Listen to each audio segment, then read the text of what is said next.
Hello and welcome to this presentation on top management teams. Thought we'd go over what a top management team is and what teamwork looks like with a top management team, considering that in this course you're going to be making a presentation to a top management team as your project. So first, let's take a look at the definition of top management team. And the Business Dictionary tells us that it's the highest ranking executives responsible for the entire enterprise. Titles that we typically see in the top management team are listed, and their goal, top management, technically translates the policy, sometimes that is often formulated by a board of directors. And that team has to translate the policy into goals, objectives, strategies, projects, and a shared vision of the future. So they take all those things and make it into this shared vision.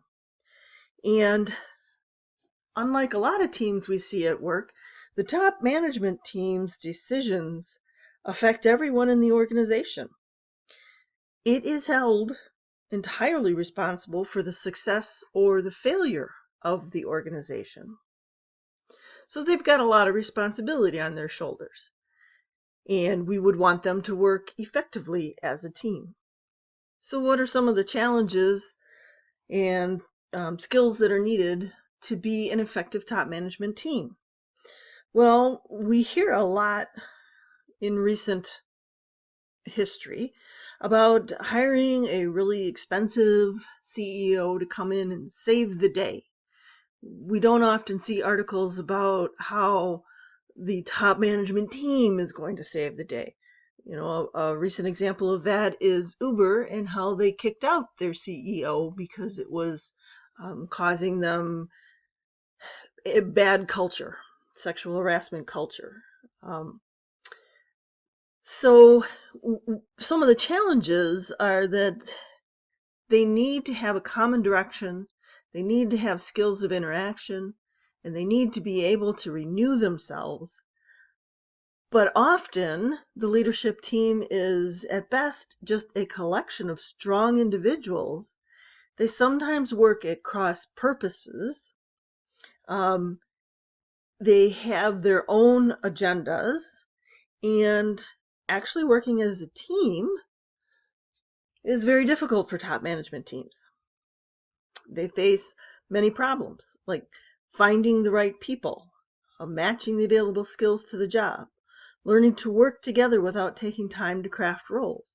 I mean, we read about how the senior manager was hired from one company to the next and given this exorbitant salary, okay, and we know that teams don't magically just coalesce overnight and become really effective overnight. They have to have members who can be close in the professional sense, and becoming a top performing top team needs to be one of its goals. So in order for them to reach that, they have to master these three things. They have to master direction, skills of interaction, and renewal. So why are these things important? Let's take a look. All right, we talked about direction, and they need to have a common direction. But often, formal descriptions of the top management role typically reinforce that assumption that they have a common direction. But the reality is there are corporate practices that are undermining that. So one is lack of alignment. You know, executives may nod their heads when the CEO proposes a vision, but the top management team often lacks a shared view of how to implement it. So how do they implement it? Sometimes they don't agree on how performance should be assessed. They don't agree on who the company's top performers are, or they don't agree on ways to motivate the organization to achieve its stated objectives. They're particularly focused on their area of expertise. Another challenge to having a common direction is having a lack of deep understanding. The top team often agrees on plans, but the actions they take after the plans are set are inconsistent with the decisions. This problem reflects the tendency of top teams to focus on making decisions without examining the assumptions, the criteria, and the rationale behind them. And, believe it or not, another reason that top teams don't get together on their direction is because they have a lack of strategic focus. They spend a lot of time on business as usual and putting out fires than seeking out and doing the work that only they can do. This work is important to the organization and gives the team as a whole an opportunity to add value. But a focused team needs to concentrate on developing talent within the organization and driving major growth initiatives. They can't be second-guessing line management decisions. They can't be rerunning analysis. They can't be into all of that detail. So those are some things that get in the way of having a common direction. The second thing that was listed was having interaction skills. And a lot of these top management teams pay lip service to the importance of interaction, but they foster a working style that actually inhibits candid communication and collaboration.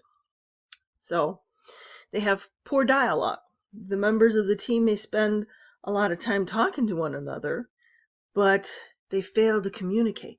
They withhold vital information. They suppress critical opinions, or they just accept questionable strategies because they have a fear of retaliation. That's really where you see a lot of the hidden agendas. You don't see them because they're hidden agendas, but those hidden agendas can affect the poor dialogue. There's a lot of mistrust, and we've talked about mistrust and the need for trust in effective teams. And a lot of times it's because the other members don't know either one another, or they don't understand the organizational unit that each of them is leading and how they interact. The second problem getting in the way of effective interaction is dysfunctional behavior. And a lot of times this is a result of poor dialogue, and the team cannot capitalize on diverse viewpoints and backgrounds. This reduces their ability to work creatively. It reduces their ability to adapt to changes in the market. They can fall into destructive practices just like any other team. Sometimes there's things like public humiliation of team members that creates fear and defensiveness. It can escalate problems like isolating individual team members. And the top management team's behaviors are often reflected as you go farther down in the organization. Lower down in the organization, their behavior can be mimicked. The third thing is the ability to self-renew. And a lot of top teams will recognize the importance of organizational renewal, but few of them institute processes that will do that for their own team or for their organizations. So these are three of the things that can get in the way of the ability to self-renew. First is personal dissatisfaction. Many team members may have become frustrated, or they're insufficiently challenged by their work.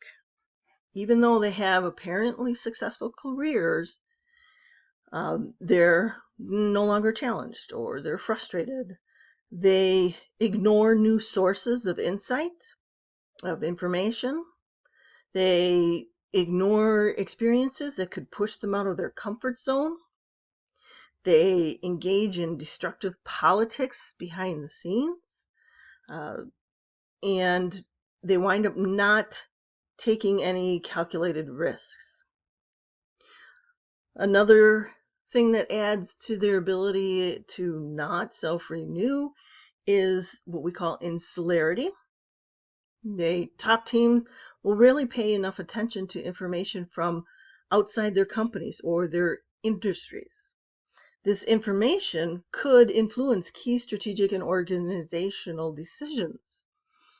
The top teams seldom make time to reflect on the information they do receive, and they seldom make the time to assess its future impact.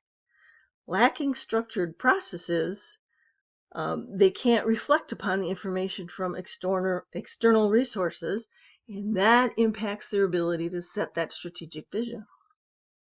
They also may have deficient individual skills. Most companies give the members of their top management teams little mentoring or coaching about how to affect change. And it's somewhat ironic because, middle managers will frequently get broad training and coaching, but senior managers have to work without a safety net often. They frequently don't even have a second chance. So they don't have the skills to do the self-renewal. So as a teamwork consultant working with the top management team, what can you do to help them get over and to have an effective direction and have effective interaction and have the ability to self-renew? Well, one thing would be to have the team address a number of initiatives concurrently. They have to focus on the most pressing issues. Okay, only they can do that. And achieving tangible outcomes in a variety of management challenges is essential to helping them have that focused direction. The activities that you do that for addressing a number of initiatives and focusing on the most pressing ones will foster that team action, and it will foster reflection. They'll be able to frame strategy and manage performance, manage stakeholders, and reviewing top talent. The team really needs to do these things, whether or not its members are attempting to improve their own performance as a team. This ability helps them to reflect and make it possible for the team to discover ways of improving their interaction. Another thing you as a consultant could recommend is to channel their discontent. Successful teams invite external challenges. They focus on competitive threats. They judge themselves by best practices. Since comparisons with industry leaders or key competitors will raise the quality of the debate that the team is having, incorporate those. Take their discontent and channel it into that competitive nature that most top management teams have.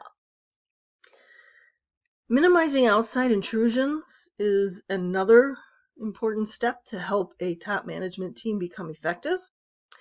It is hard for the team to execute an improvement process by itself. Okay, usually some sort of facilitation is required. And what you should do is observe the top teams at work rather than leading the meetings or the presentations. Okay, don't try to direct the team's work. Kind of get a feel for how they work together. And then you can help the team discover what is effective for them. If you simply tell them the solution to its problem, it's going to reinforce the poor quality of the alignment and the interaction. Okay, so when we say minimize outside intrusions, that means the coaches should come from a mindset of more observation.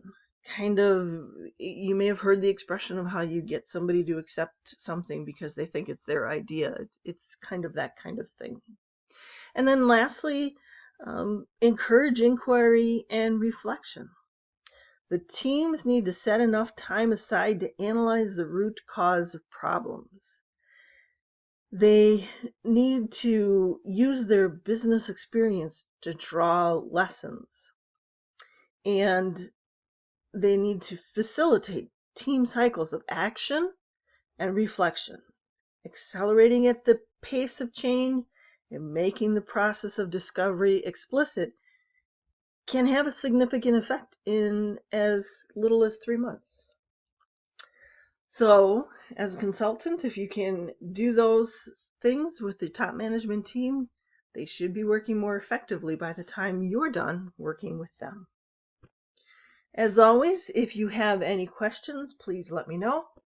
Thank you for your time and attention, and have a good week.